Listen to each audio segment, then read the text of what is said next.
আমি আজ তোমাদের দশম শ্রেণীর পাঠ্য বিষয় থেকে অংশীদারি কারবার নিয়ে আলোচনা করব।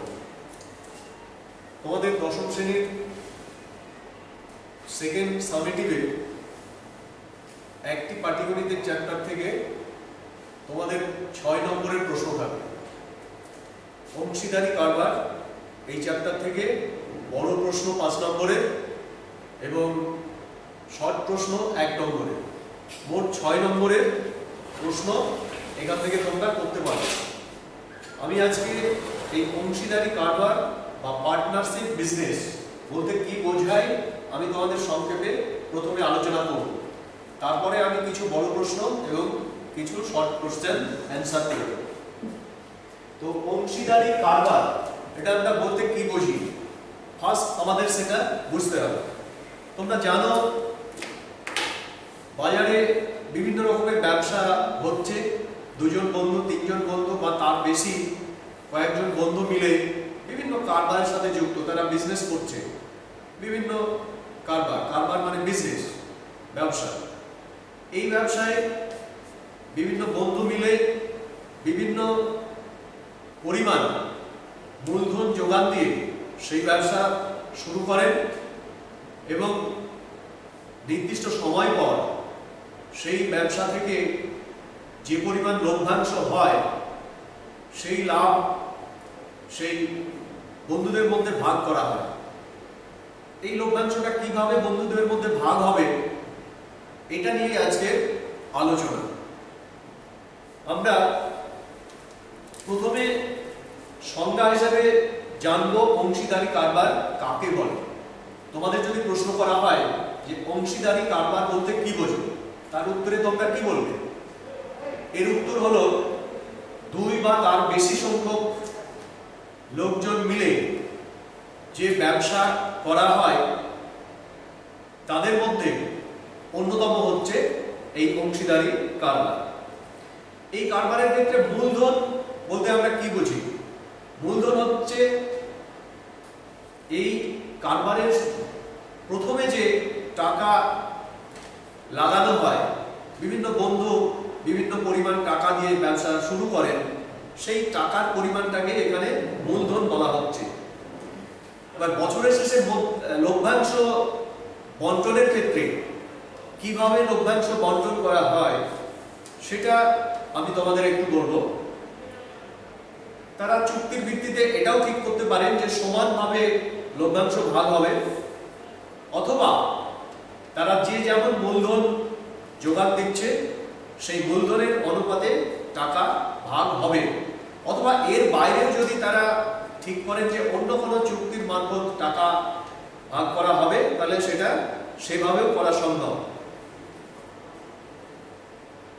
যদি কোনো শর্ত আগে থেকে বলা না থাকে তাহলে আমরা ধরে নেব যে মূলধনের অনুপাতেই লভ্যাংশ ভাগ করতে হবে। এবার আমরা কিছু সমস্যার কথা বলবো।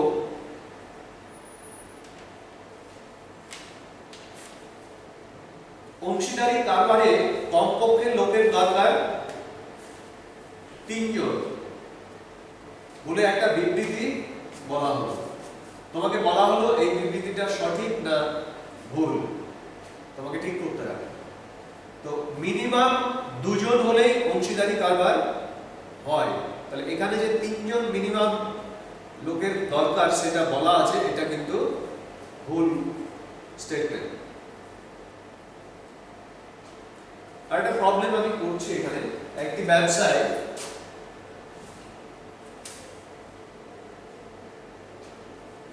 তোমাদের বইয়েতে 198 পৃষ্ঠার যে চ্যাপ্টার আছে সেখান থেকে 16 বি থেকে 2 নম্বর হবে।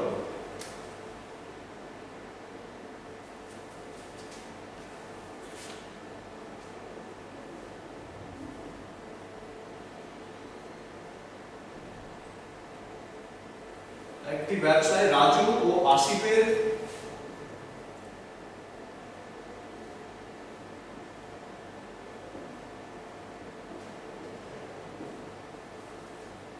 মূলধনের অনুপাত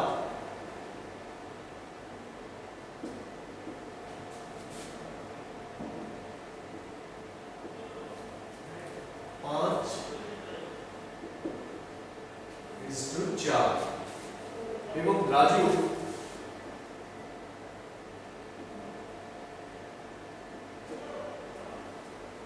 মোট লাভের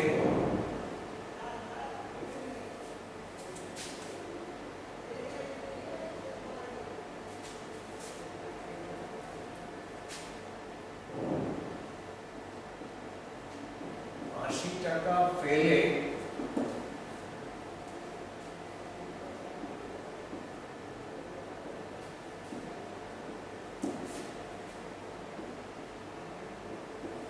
80 পাই 100 টাকা, কথাটা ঠিক না বেঠিক আমাদের হিসাব করে বলতে হবে। এখানে কি বলা আছে? রাজু আশিফ দুজন বন্ধু, ওরা মূলধন যেটা দিয়েছে তাদের অনুপাত হচ্ছে 5:4। রাজু 5 টাকা দিলে আশিফ দিয়েছে 4 টাকা, এই অনুপাতে ব্যবসা করছে। করে ব্যবসা শেষে রাজু মোট লাভ পেয়েছে 80 টাকা, তাহলে আশিফ পাবে 100 টাকা, এরকম বলা আছে। আমরা এটাকে চেক করে নেব এটা সত্যি না মিথ্যে। কিভাবে করব? আমি সংক্ষেপে আনসারটা দেওয়ার চেষ্টা করছি। রাজু ও আশিফের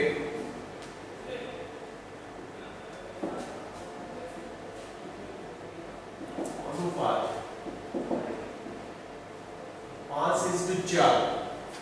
এখানে খেয়াল করতে হবে রাজু মোট 80 টাকা পেলে আশিফ পায় 100 টাকা। রাজুর অনুপাত 5 থেকে 80 টাকা কি করে হচ্ছে আমাকে প্রথমে ভাবতে হবে। 5 কে 80 কি করে করা যায়? 5 কে কত দিয়ে গুণ করলে 80 হবে আমার সেটা ভাবতে হবে। 5 16 80, আমি যদি 16 দিয়ে গুণ করি 5 16 80 4 16 64। তোমরা দেখতে পাচ্ছ রাজু যেখানে 80 টাকা পাবে সেই সময় আশিফ পাবে 64 টাকা, কিন্তু অঙ্কের মধ্যে বলা আছে 100 টাকা, তাহলে স্টেটমেন্টটা বিবৃতিটা সত্যি নয়। এইরকম তোমরা অসংখ্য প্রশ্ন পাবে, বইয়েতে আছে। এইগুলো শর্ট প্রশ্ন 1 নম্বর বা 2 নম্বরের প্রশ্নে আসে। আরো একটা সমস্যা হয় তোমাদের এই অঙ্ক করতে গিয়ে, সেটা আমি দেখে দিচ্ছি তোমাদের। অনুপাত, তিন বন্ধুর অনুপাত যদি ফ্র্যাকশন থাকে, ভগ্নাংশ থাকে, সেক্ষেত্রে তোমরা কি করবে? আমি একটা প্রশ্ন তোমাদের বসে দেখাচ্ছি। 17 1। এখানে তিন বন্ধু সমীর, ইদ্রিস এবং অ্যান্টনির মূলধনের অনুপাত 1/6, 1/5, 1/4 এবং বছরের শেষে 3700 টাকা লাভ হলে প্রত্যেকের লাভের অংশ কত? এরকম একটা প্রশ্ন আছে। 2 নম্বরের প্রশ্ন থাকবে এরকম। তাহলে এখানে আমরা প্রথমেই দেখছি 1/6, 1/5, 1/4 পূর্ণ সংখ্যায় অনুপাতটা নেই, সেক্ষেত্রে আমরা কি করব? চলো, তিনজনের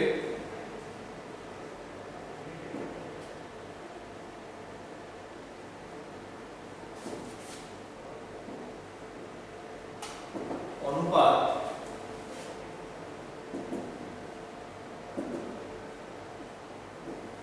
1/6, 1/5, 1/4, 6 5 4 এ লসাগু করতে হবে। লসাগু করে নেবে তোমরা, 60 লসাগু হবে।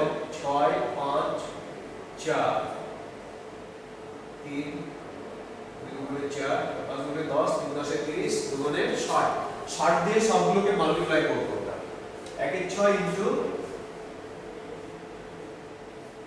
60,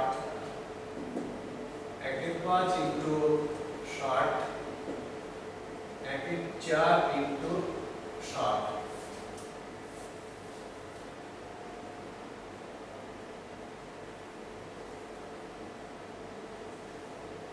6 10 এ 60, 5 12 60, 4 15 60, 10 12 15। এখান থেকে প্রশ্ন করছে অ্যান্টনি মানে কোন এক বন্ধুর লভ্যাংশ বার করা। এক্ষেত্রে খুব সহজেই আমরা তিনজনের মধ্যে লভ্যাংশটা ভাগ করতে পারবো। তোমাদের এই অঙ্ক করতে গিয়ে আরো একটা সমস্যা হয়, সেটা আমি বলে দিচ্ছি। তিন বন্ধু তারা বিভিন্ন পরিমাণ মূলধন দিয়ে বিভিন্ন অনুপাতে ব্যবসা শুরু করেছে এবং বছরের শেষে একটা নির্দিষ্ট পরিমাণ লাভ হলো। কিন্তু এখানে তিনজন বন্ধুর একসঙ্গে অনুপাত দেওয়া নেই, দুজন দুজন করে অনুপাত আছে। প্রথম জন এবং দ্বিতীয় জনের অনুপাত দেওয়া আছে, তারপরে দ্বিতীয় জনের সাথে তৃতীয় জনের অনুপাত দেওয়া আছে। এক্ষেত্রে আমরা কি করব? একসঙ্গে তিন বন্ধুর অনুপাত কি করে পাবো? তোমরা এই ধরনের কিছু অঙ্ক বীজগণিতের অনুপাত সমানুপাত থেকে করেছো, আমি সেই অঙ্কটাই এখানে রিপিট করে তোমাদের দেখাচ্ছি। মনে করো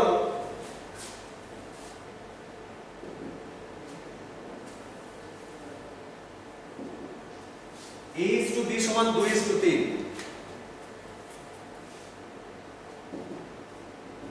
b/c সমান 4:5। এক্ষেত্রে আমার দরকার a/b/c একত্রে তিনজনের মূলধনের অনুপাত, তবেই আমরা লভ্যাংশ ভাগ করতে পারব। এখানে কি করা যায় দেখাচ্ছি আমি।